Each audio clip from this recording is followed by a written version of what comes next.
علامات الساعة وأشراطها. العلامات هي الدلائل، والأشراط هي الشروط التي لا يكون الشيء إلا بها. فعلامات الساعة وأشراطها أي دلائل يوم القيامة وشروطه التي لا بد أن تحدث حتى يعلم الناس أن زمن يوم القيامة قريب. ومن ضمن العلامات الدالة على يوم القيامة وقرب حصوله ما أخبر النبي صلى الله عليه وسلم عن ظهور 5 رجال في آخر الزمان.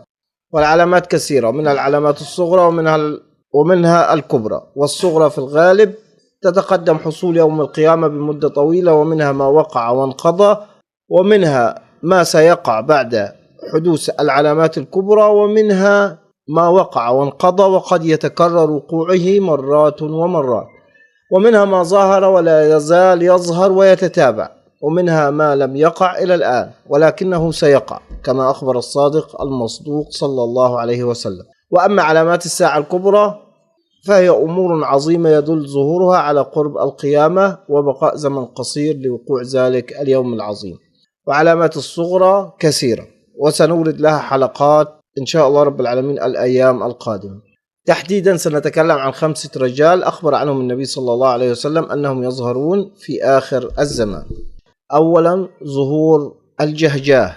أخبر النبي صلى الله عليه وسلم أنه يخرج رجل من قحطان تدين له الناس بالطاعة وتجتمع عليه، وذلك عند تغير الزمان. ولهذا ذكر البخاري حديثه في باب تغير الزمان، وذكره مسلم في كتاب الفتن وأشراط الساعة عن أبي هريرة رضي الله عنه تعالى قال: قال رسول الله صلى الله عليه وسلم: لا تقوم الساعة حتى يخرج رجل من قحطان يسوق الناس بعصاه. قال القرطبي في شرحه للحديث: قوله يسوق الناس بعصاه كناية عن استقامة الناس وطاعتهم له وانقيادهم إليه، ولم يرد نفس العصا، وإنما ضرب بها مثلا لطاعتهم له واستيلائه عليهم. وفي ذكرها أيضا دليل على خشونته وعنفه وبطشه بالناس. ونقل ابن حجر عن نعيم بن حماد أنه روى من وجه قوي عن عبد الله بن عمرو بن العاص أنه ذكر الخلفاء ثم قال: ورجل من قحطان كلهم صالح. وهذا القحطاني ليس هو الجهجاه، فإن القحطاني من الأحرار لأن نسبه ينتهي إلى قحطان التي تنتهي أنساب أهل اليمن من حمير وكندة وهمدان وغيرهم إليها. وأما الجهجاه فهو من الموالي، والموالي لفظ كان يطلق قديما على غير العرب كالفرس والروم والترك وغيرهم من الأمم، أي الأعراق والأجناس غير العرب. يؤيد ذلك ما رواه الإمام أحمد وصححه أحمد شاكر عن أبي هريرة رضي الله عنه قال: قال رسول الله صلى الله عليه وسلم: لا يذهب الليل والنهار حتى يملك رجل من الموالي يقال له الجهجاه. قد يكون القحطاني والجهجاه قد حكما فعلا، وليس شرط أن يحكما في الأيام القادمة، فإن عمر الأمة الإسلامية من النبي صلى الله عليه وسلم إلى الآن قد مر عليه آلاف مؤلفة من الحكام والسلاطين وغيرهم، ملك فيها الأشراف وملك فيها القحطانيين وملك فيها الأمويين وملك فيهم العباسيين وملك فيهم الزنوج وملك فيهم العبيد وملك فيهم المماليك وملك فيهم الفرس وملك فيهم من هو أصلا من جنس الروم كالشراكسة والأتراك وغيرهم. فهذه الشخصيتين وإن لم نعلم وعلى من تنطبق مواصفاتهم عليه ربما يكون قد حكما فعلا. الشخصية الثانية التي حدث عنها النبي صلى الله عليه وسلم وهي تخرج في آخر الزمان هو المهدي. ويظهر المهدي حينما ينتشر في الأرض الفساد والظلم وتكثر المنكرات، فيأذن الله عز وجل بخروج رجل صالح يجتمع له المؤمنون فيكون قائدا حاكما يصلح الله على يديه أحوال الأمة. يخرج من مكة المكرمة فيبايعه الناس عند الكعبة على السمع والطاعة والاتباع، فيحكم المسلمين بضع سنين ينعمون فيها بالعدل والخيرات وتعظم الأمة.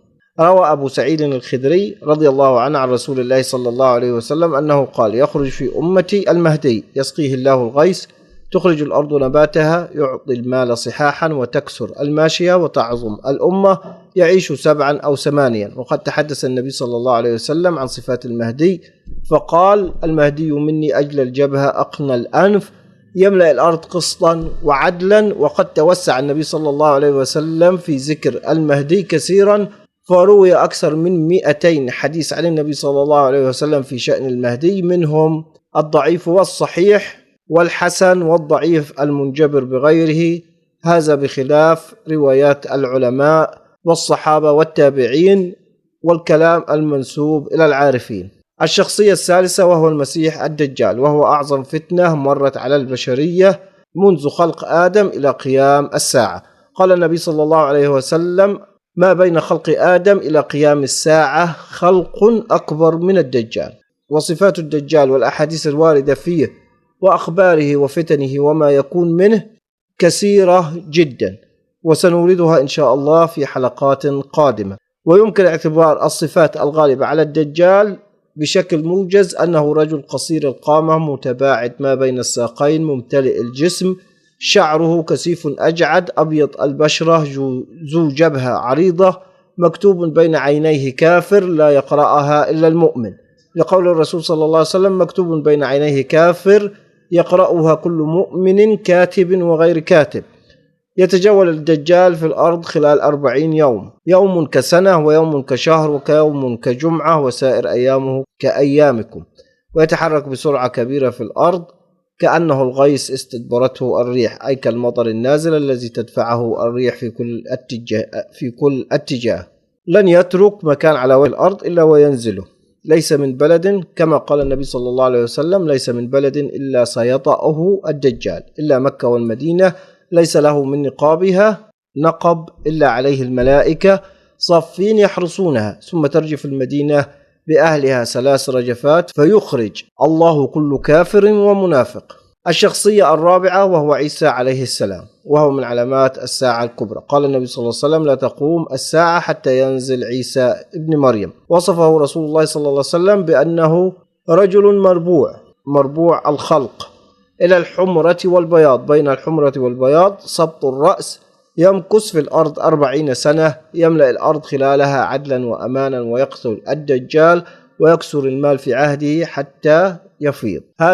هؤلاء هم ال5 شخصيات الذين يظهرون آخر الزمان، وكلهم من البشر إلا الدجال، ففي شأنه اختلاف بين أن أبواه من الجن أو أنه بشري، فقد حصل اختلاف في أخباره، فيكون القحطاني والجهجاه والمهدي وعيسى بن مريم والمسيح الدجال. هذا والله المستعان عليه التكلان، والسلام عليكم ورحمة الله وبركاته.